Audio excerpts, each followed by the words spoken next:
চোর চোর দাঁড়া ছেলেটি দাঁড়া, মসজিদে চোর হঠাৎ চুরি চোর করেছিল বলে তারা করছে। ধরেন ধরেন ভাই, এই চোর চোর। আরে ওই তো জঙ্গলের দিকে ঢুকে গেল। নামাজি হয় মসজিদে চুরি করে, হ্যাঁ? থাক বাদ দে, ওরে ওর পরিস্থিতির উপর ছাইড়া দে। হায় আল্লাহ, আমি এই কোন জঙ্গলে আসলাম? এক কাজ করি, তাড়াতাড়ি জঙ্গলের বাইরানোর রাস্তা খুঁজি। হায় আল্লাহ, আশেপাশে তো কোনো রাস্তা দেখতাছি না, মনে হয় এই জঙ্গলের মধ্যে আমি হারিয়ে গেছি। আল্লাহ তুমি একটা কিছু করো।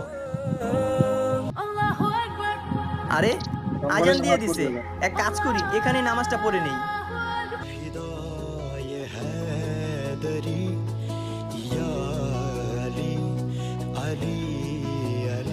আল্লাহর কাছে মাফ চাইলে সবকিছু মাফ করা যায়। আল্লাহ তো রহমান। হায় আল্লাহ, আপনি আমার মাফ করে দেন। আল্লাহ, আমি আপনার ঘরে চুরি করছি। আল্লাহ, আপনি আমার এই জঙ্গল থেকে বাইর করে দেন, নাহলে আমার জঙ্গলি জানোয়ার খায় ফেলাইবো। আরে হে আল্লাহ, আপনি আমার মাফ করে দেন। আল্লাহ, আমি আর কোনোদিন চুরি করব না। আমাদের ভিডিওটি ভালো লাগলে চ্যানেলটিকে অবশ্যই সাবস্ক্রাইব করবেন।